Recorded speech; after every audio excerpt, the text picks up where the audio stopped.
masih kosnya. Gak mau sih, ibu kosnya begini. Serem. Oke, ya, oke. Silakan DJ Mas Rogi. Jangan dong. Silakan. Itu kolisnya tuh dia. Di atas. Kursinya kurang DJ bener. Ini kos terakhir. DJ sini sebelah Mas Wari. Boleh menurut. Oh iya, ambil dulu. Nah, Kalista sih.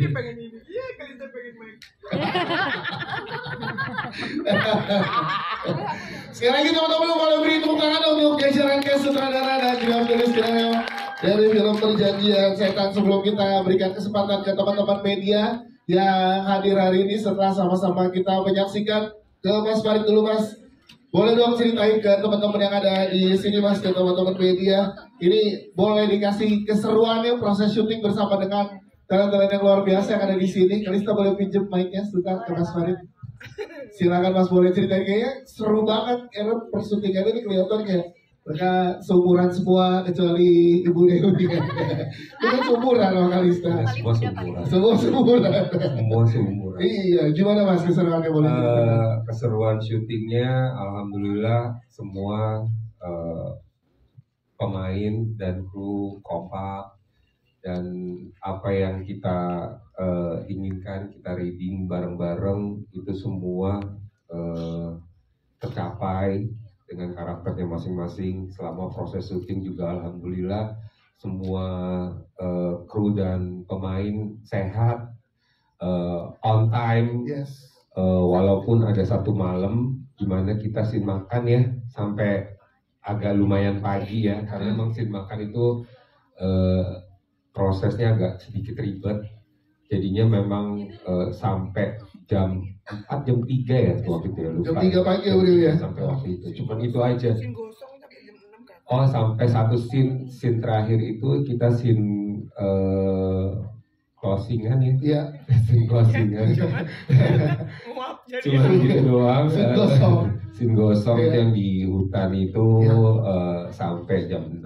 2 hari itu kita sampai pagi. Yes. Dan menariknya adalah di sini tema yang diangkat adalah kos-kosan, yang dimana sebagai kita atau yang pernah mahasiswa atau yang anak mahasiswa tuh banyak yang relate. Nah ini boleh ceritain nih idenya gimana kok? Nah, beneran saya jadi takut nih. Kalau idenya relate memang bisa dibilang relate, mungkin lebih jelasnya sama yang nulis kayaknya. Nah boleh. Sama yang nulis nih. Saya juga dikasih skenario sama penulisnya. Yes, silakan meneruskan. Ini gimana kok idenya bisa kos-kosan yang emang relate banget, rata-rata anak kampus kan ngekos gitu, dan kosan banyak cerita gitu. Iya, jadi sebenarnya dulu kan aku waktu kuliah kan aku kuliah di luar negeri, cuman memang tinggalnya itu karena apartemen mahal ya, jadi aku ngambil rumah di rumahnya orang Indonesia gitu, yang dia tuh memang bikin basementnya itu jadi kayak kos-kosan gitu. Nah, dan kalau kos di sana itu kan bisa $800, $900, $1.000 gitu. Aku dapat cuma $400. Harusnya dari awal dipertanyakan ya, kenapa $400 gitu. Jadi ternyata memang di situ aku sering banget digangguin gitu. Jadi awalnya itu memang pengen bikin cerita soal kos-kosan yang berhantu. Ya terus aku keinget deh kejadian-kejadian yang memang di tempat aku ngekos itu. Waktu itu kalau ini kan ya kita modify ya ceritanya gitu, tentang masalah ada percintaannya segala macam. Kalau waktu itu aku digangguin lebih kayak suster ngesot sih, dia gosong-gosong gitu, datang. Tapi sama gosong juga ya? Gosong-gosong dia di kamar, terus ada yang makhluk datang ke aku tuh bentuknya kayak kerbau, kepalanya tuh kepala kerbau, kakinya kaki manusia, banyak nih macam-macam. Terus lagi tidur dililitin sama ular, kakiku, badanku, kayak gitu-gitu gitu. Bisa jadi, dibilang ini based on true story-nya ada juga ya? Cuman ya ini harus dimodify karena kan katanya kita ngikutin sama cerita romance-nya kan gitu. Cuman ya itu sih kayak aku pengen ngangkat, pastilah semua orang tuh yang ngekos ada deh pasti cerita aneh-anehnya gitu. Betul. Cuman kalau di cerita aku itu ya memang cerita yang aneh-aneh aku di kosan itu malam-malam ya gitu, suka mimpi lagi, mimpi buruk kayak gitu sih. Jadi itu yang memang pengen banget aku bikin kayaknya seru ya, karena pasti banyak yang relate gitu tentang kosan. Gitu. Terima kasih Maruska, luar biasa. Tepuk tangan dulu dong.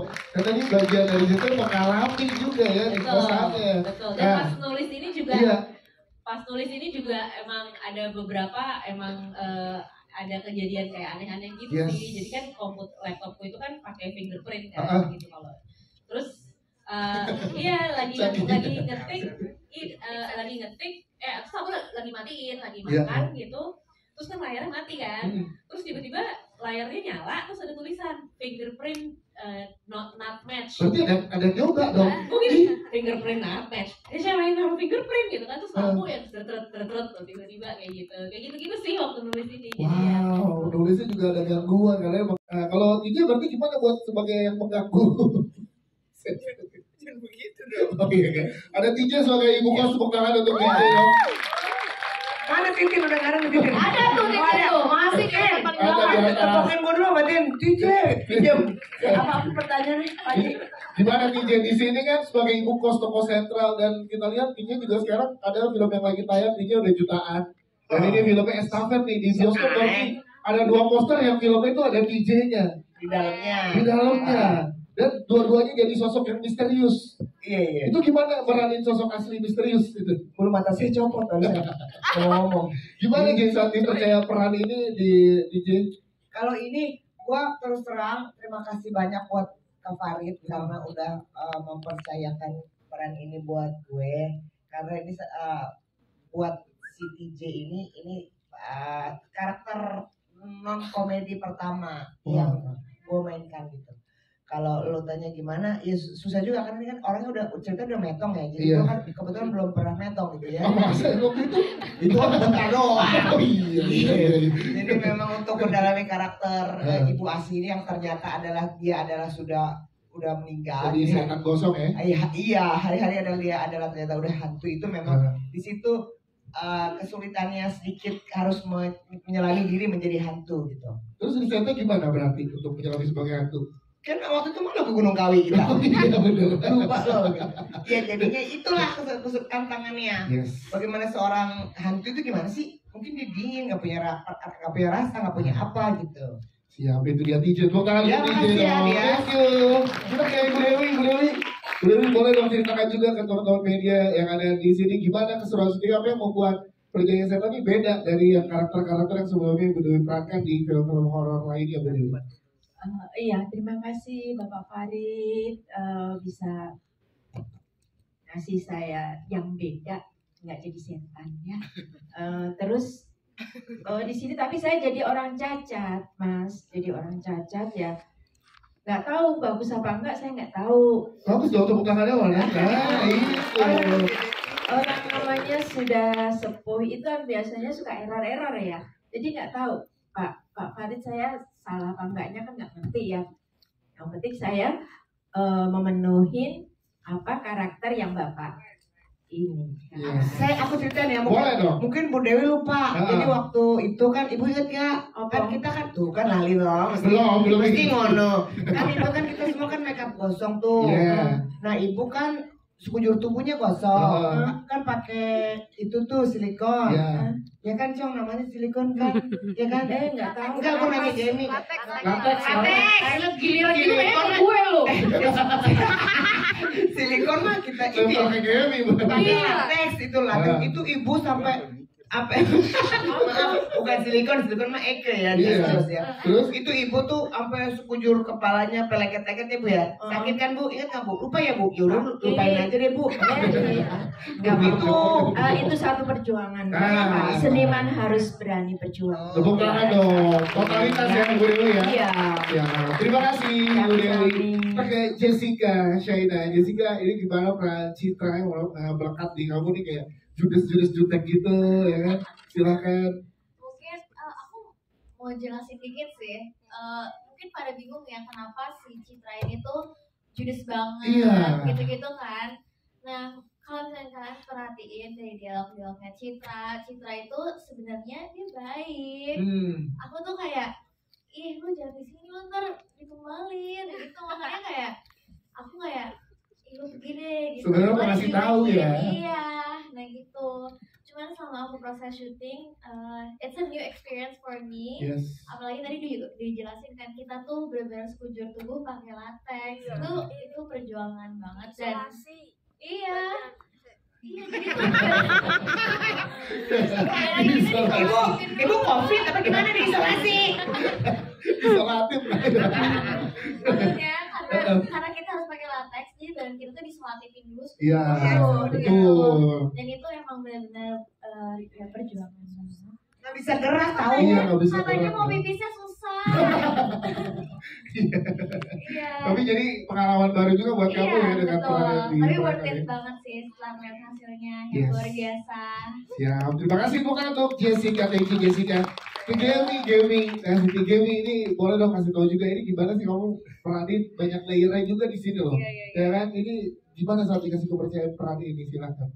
Sebelumnya, halo salam kenal, aku Cegil. Maaf aku Cegil gitu.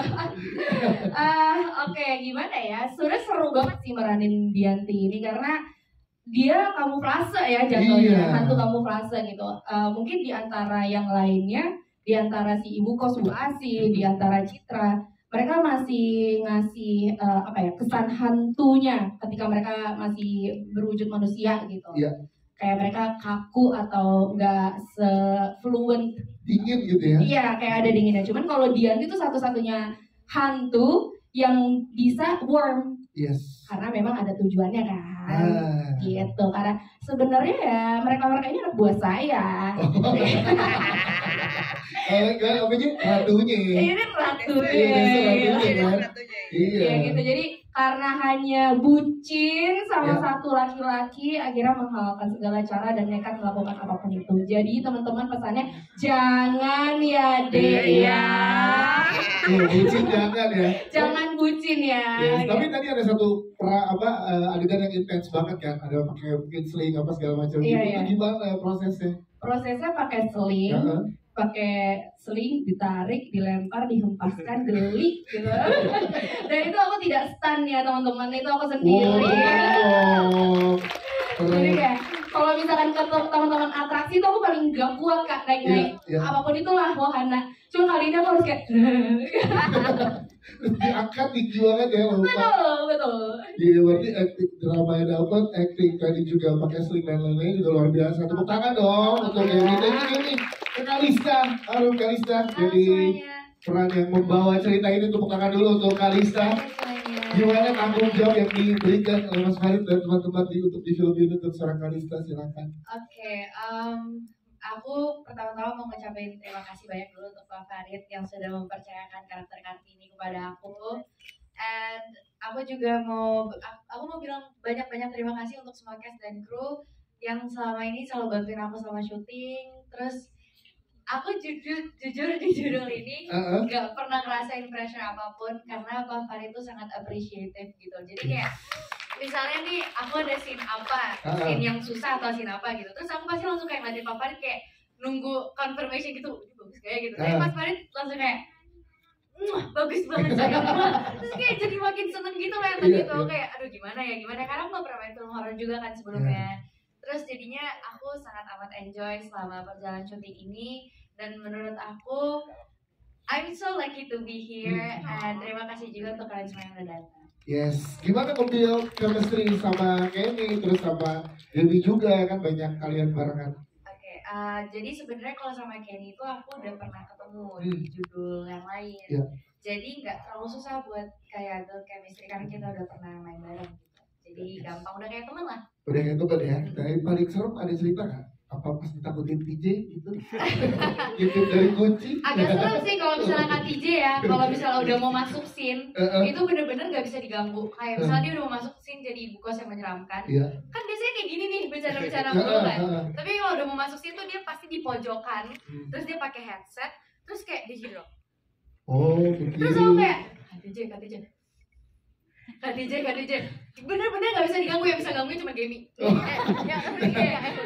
Jadi ada satu cerita, udahlah Kak DJ dengan headsetnya dia gitu kan. Terus aku liat nih orang ngapain sih, orang gila gitu kan. Samperin lah, karena emang aku lagi nunggu. Kak DJ, lagi ngapain? Lagi dengerin lagu. Oh ini gue asih tuh soalnya. Lagi dengerin lagu. Oh lagu apa Kak DJ? Dia ngasih liat gitu. Oh berarti untuk mendalami karakter Kak DJ dengerin ini ya? Iya, gitu-gitu kan. Gue tanya dulu tuh Kak. Kamu udah kayak, udah susah gue.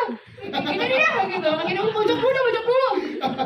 Jadi gimana Gimana kok bisa digangguin, lemah juga ya karena digangguin gaming. Ada apa ya?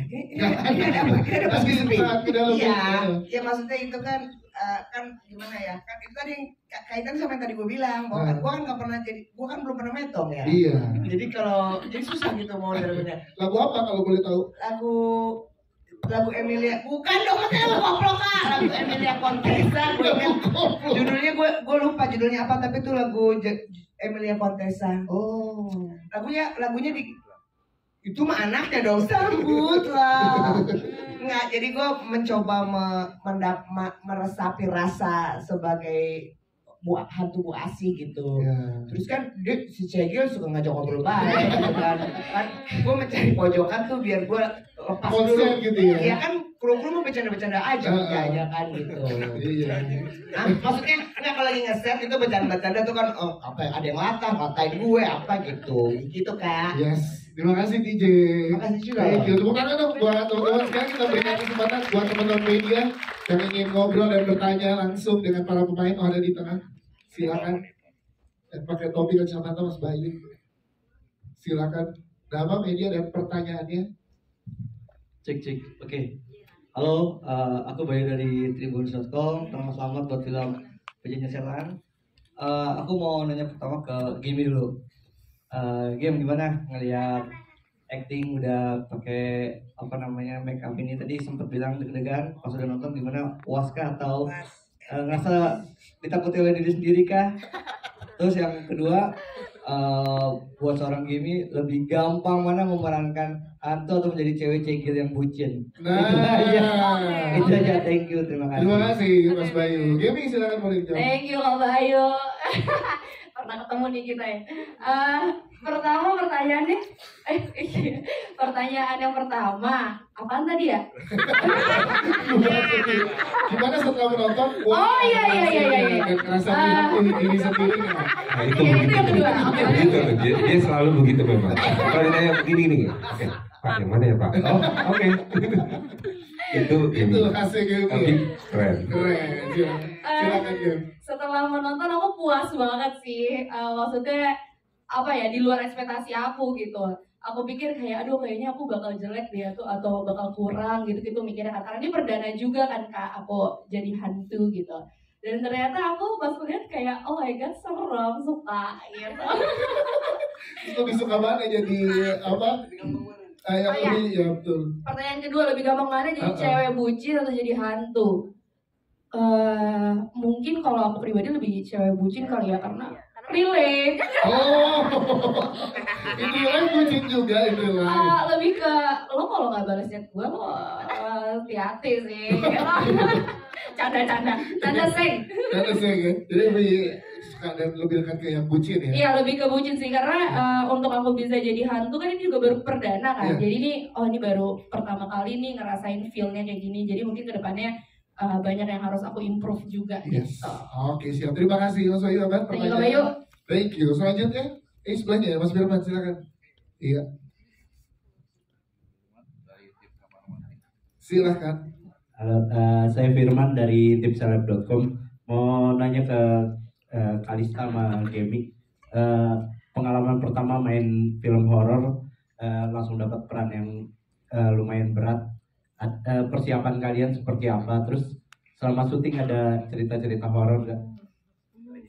Oke, persiapannya dan mungkin boleh tanya ke Mas Bayu juga sebagai sutradara yang mempercayakan peran ini kayak pertama kali untuk film horor, Mas. Nanti juga ke Mas Farid. Silakan Kalista dulu. Silakan. Pak Farid dulu aja deh. Boleh, Pak Farid dulu. Ini kan perannya berat untuk keduanya. Tapi dipercayakan untuk pertama kali loh mereka untuk horor. Ya ini juga memang film pertama. Semuanya film pertama dan saya juga film pertama saya untuk horor. Ini film pertama saya untuk horor. Pertama-tama memang pada saat saya dikasih skenario, ditawarin skenario sama tim dari MTS. Terus juga kita baca dari kreatifnya juga bareng-bareng. Akhirnya kita melakukan proses casting. Jadi semua yang ada di sini tuh benar-benar kita casting, kita godok, kita casting. Casting itu tidak memakai skenario ya. Jadi memang improve. Jadi kita lihat dan alhamdulillah dari hasil casting untuk Kartini, untuk Dianti, dan untuk Citra, Bu Asi, dan untuk Ivan juga akhirnya melihat melalui proses yang lumayan cukup panjang, dan alhamdulillah teman-teman yang ada di sini yang lolos untuk jadi karakternya masing-masing. Seperti itu sih, Mas. Jadi memang saya sendiri juga alhamdulillah puas dengan keputusan bersama dengan para cast ini, sudah pas dengan karakternya masing-masing. Siap. Terima kasih Mas Farid. Silakan Kalista, boleh dijawab. Tadi nanya persiapan ya. Kalau menurut aku judul ini tuh persiapannya cukup singkat ya Pak, singkat, padat dan jelas. Tapi aku kembali lagi bersyukur banget kalau standar kita adalah Pak Farid. Jadi di dalam waktu yang singkat itu Pak Farid bisa memakai waktu tersebut untuk benar-benar mendalami peran kita masing-masing. Jadi bisa kayak waktu reading tuh Pak Farid lebih ke kayak one-on-one gitu lah. Jadi Kartini, kamu tuh karakternya kayak gini, kamu sukanya gimana? Kayak nanya-nanya, kita mendalami karakternya bareng-bareng dan one-on-one semuanya juga dapat kayak gitu. Jadi menurut aku walaupun persiapannya singkat tapi sangat berarti. Yes, terima kasih. Kalau Gaby silakan. Kalau dari aku persiapannya juga pasti ya, kita kan melewati proses reading dan lain-lain, pembangunan chemistry dan lain-lain. Itu kita jalaninnya sama, kita juga tukar pikiran juga, pendapat ke Pak Farid juga, dan sesama pemain. Cuman kalau dari aku pribadi lebih nyiapin tenaga dan mental ya, karena kan Dianti lumayan nih gitu. Dia banyak lah intinya adegan-adegan yang ekstrimnya gitu. Jadi aku lebih prepare ke mental dan fisik aku sih kalau untuk Dianti gitu. Oke, siap. Terima kasih. Thank you. Selanjutnya ada lagi satu terakhir mungkin teman-teman media. Sebelum nanti ada satu terakhir di depan, silakan. Halo, saya Syana dari pejuangantalent.com. Saya cuma mau terusin aja tadi kan karena ini pertama kali main di film horor. Apa sih hal yang menyenangkan bermain dengan film horor dan apa bedanya dengan main dengan genre lain, dan terus kenapa memilih judul ini sebagai film horor pertama kalian? Oke, untuk Kalista atau Gaby? Dua-duanya dong. Dua-duanya ya. Oke, silakan Kalista dan Gaby. Kenapa? Part menyenangkannya dan apa yang beda dengan kalau syuting genre lain? Part menyenangkannya di film ini adalah proses syutingnya menurut aku, karena benar-benar happy. Ya bisa lihat sendiri kita syuting sama Kak TJ ya, jadi nggak mungkin nggak ada hari tanpa ketawa ngakak sampai kayak guling-guling. Stand up comedy everyday. Bener. Jadi ya part menyenangkannya itu. Dan kenapa ngambil film ini sebagai film horor pertama? Ya. Karena ceritanya cukup unik buat aku, yang dimana aku harus memerankan gak cuma karakter Kartini tapi juga harus memerankan karakter Dianti juga di beberapa scene. Jadi that's why. Yes, oke, siap. Kalau Gaby gimana kan?